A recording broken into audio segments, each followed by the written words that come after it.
अल्लामा इकबाल रहमतुल्लाह के कलाम को जब आप पढ़ते हो तो वो ये आपको सिखाते हैं कि अफराद के हाथों में है अक़वाम की तकदीर, हर फर्द है मिल्लत के मुक़द्दर का सितारा।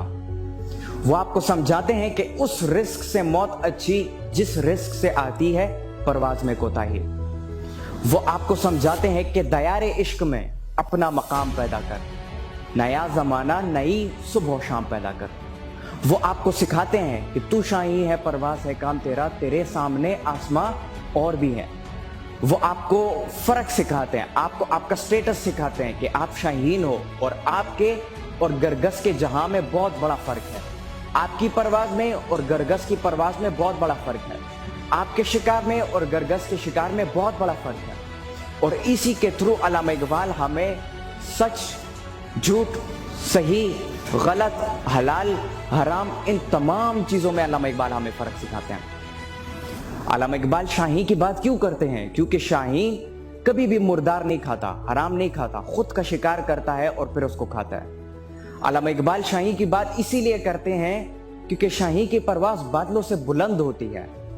जब बारिश होती है सारे परिंदे जो हैं पौधों में या अपने घोंसलों में छुपना शुरू करते हैं, लेकिन शाहीन छुपते नहीं है, वो बादलों से ऊपर परवाज़ करते हैं। ये अल्लामा इकबाल आपको सिखाते हैं। अल्लामा इकबाल आपको सिखाते हैं कि आप किस तरीके से हर मौके पर, हर मोड़ में अपनी ज़िंदगी, अपनी खुदी की हिफाजत करो, अपनी खुदी को बचाओ और अपनी खुदी को उस मकाम तक लेके जाओ कि फिर खुदा तुमसे खुद पूछे बता तेरी रज़ा क्या है। वो आपको इश्क़ रसूल और अदब रसूल सिखाते हैं कि मोहम्मद से वफा तूने तो हम तेरे हैं। ये जहाँ चीज़ है क्या लोहो कलम तेरे हैं। ये जहाँ क्या चीज़ है वो लोहो कलम के जिससे आप अपनी तकदीर लिखो, जो कुछ भी लिखते हो वो आपको मिल जाएगा। वो लोहो कलम आपको मिल जाएगा अगर आप मोहम्मद सल्लल्लाहु अलैहि वसल्लम से वफा करते हो। उसके लिए शर्त ये है। तो अल्लामा इकबाल आपकी ज़िंदगी के हर मोड़ पर आपकी मदद करते हैं। आप जिस फील्ड में जाते हैं, जहाँ पर भी जाते हैं, वो आपकी हिफाजत करते हैं, आपकी तरबियत करते हैं कि आपने किस तरीके से खुद को बचाना है, अपनी खुदी को बचाना है, सेल्फ रिस्पेक्ट को बचाना है। और इन तमाम चीज़ों को मद्देनज़र रखते हुए या इसको बचाते हुए किस तरीके से अपनी ज़िंदगी के जो आपका मकसद है वहाँ तक कैसे पहुँचना है। अल्लामा इकबाल को पढ़ना इसीलिए ज़रूरी है। क़ायद-ए-आज़म रहमतुल्लाह अलैह जो कि ख़ुद ये कहते हैं कि मैं एक बेहतरीन ज़िंदगी लंदन में जी सकता था, यूके में एक बेहतरीन लेविश लाइफस्टाइल गुजार सकता था, लेकिन मैं हिंदुस्तान इसीलिए आया ताकि मैं मुसलमानों की मदद कर सकूँ। और अल्लामा इकबाल रहमतुल्लाह अलैह का जो ख्वाब था पाकिस्तान बनाने का, एक आज़ाद रियासत बनाने का, उस ख्वाब को मैं पूरा कर सकूँ। तो वो मोहम्मद अली जिन्नाह अल्लामा इकबाल रहमतुल्लाह अलैह के बारे में कहते हैं कि मुझे इस बात पर फ़ख्र महसूस होता है कि मैं अल्लामा इकबाल रहमतुल्लाह अलैह की जो सोच है, उनकी सोच का एक अदना सा, एक छोटा सा सिपाही हूँ। और वो ये बात भी करते हैं कि मैंने यानी क़ायद-ए-आज़म ने अपनी ज़िंदगी में अल्लामा इकबाल रहमतुल्लाह अलैह से बड़ा इस्लाम का दाई यानी इस्लाम को समझने वाला, इस्लाम की तफसीर करने वाला, इस्लाम को जानने वाला क़ायद-ए-आज़म रहमतुल्लाह अलैह कहते हैं कि मैंने इतनी बड़ी शख्सियत जो कि इस्लाम को जानती है अपनी पूरी ज़िंदगी में कहीं नहीं देखी। अच्छा, क़ायद-ए-आज़म के बाद हिंदुस्तान की तरफ जाएं तो उस दौर के एक हिंदू पॉलीमैथ फिलोसोफर थे और एक बहुत बड़े फिलोसोफर थे और एक बहुत बड़े पोइट भी थे। वो रविंद्रनाथ टैगोर नाम था उनका। रविंद्रनाथ टैगोर अल्लामा इकबाल रहमतुल्लाह अलैह की वफ़ात के बाद ये कहते हैं कि अल्लामा इकबाल रहमतुल्लाह अलैह के इस दुनिया से जाने के बाद जो खाली जगह रह गई है, जो खिला रह गई है, रविंद्रनाथ टैगोर कहता है कि शायद ही कोई आने वाले दौर में या इस दौर में इस खिला को पुर कर पाए। इतनी बड़ी शख्सियत है वो। थोड़ा सा आगे और चलते हैं ईरान की तरफ। ईरान के एक बहुत बड़े तो नहीं लेकिन सबसे बड़े शायर हम कह सकते हैं, जिनको मलकुल शोराए ईरान भी कहा जाता था। ईरान के सबसे बड़े शायरों के शायर थे वो, जिनका नाम मोहम्मद तकी बहार साहब था। उनको अगर आप उठाकर देख लें तो वो क़ायद-ए-आज़म रहमतुल्लाह अलैह के बारे में कहते हैं कि हमारा दौर क़ायद-ए-आज़म के नाम से मंसूब है। वो फ़ारसी में वो बहुत खूबसूरत लाइन है, वो मेरे अभी जहन में आ नहीं रही। वो इस तरह है कि असर हाजिर खासा इकबाल गश्त, इस तरह है वो, जिसमें वो कहते हैं कि हमारा दौर इकबाल के नाम से मंसूब है। यानी जब भी उस दौर की बात की जाए या उस दौर में बड़े जितने भी लोग थे, फिलोसोफर, साइंटिस्ट या पॉलिटिकल लीडर्स जितने भी थे, उन सब की बात की जाएगी तो उसमें मोहम्मद इकबाल का जिक्र जरूर होगा, चाहे कोई पाकिस्तान में उसकी जिक्र करता है, अमेरिका में उसकी कोई जिक्र करता है, या अरब के ममालिक में करता है, अल्लामा इकबाल का जिक्र उसमें लाजमन होगा। उससे थोड़ा सा आगे चलते हैं मिस्र की तरफ। मिस्र के एक बहुत बड़े शायर थे अब्दुल्ला हजाम।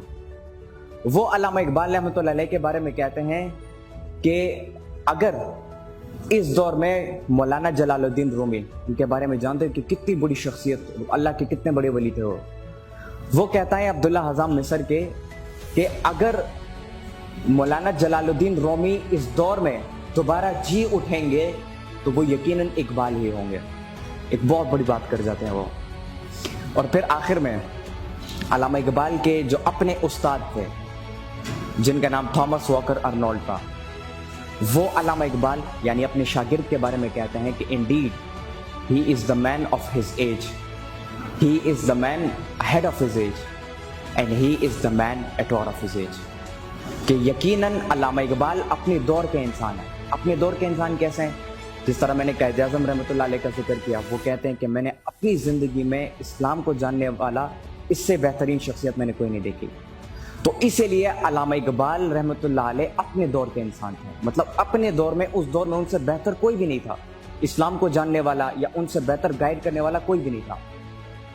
अच्छा, he is the man ahead of his age, अपने दौर से आने वाले दौर के इंसान थे। वो कैसे? अब आज देख सकते हैं जो वार्निंग्स अल्लामा इकबाल ने उस दौर में हमें दी थी, वो एक एक करके हमारे सामने आ रही है और हम एक एक करके उसको समझ रहे हैं कि अगर हमने ये ना किया होता तो आज हमारे साथ ये नहीं होता।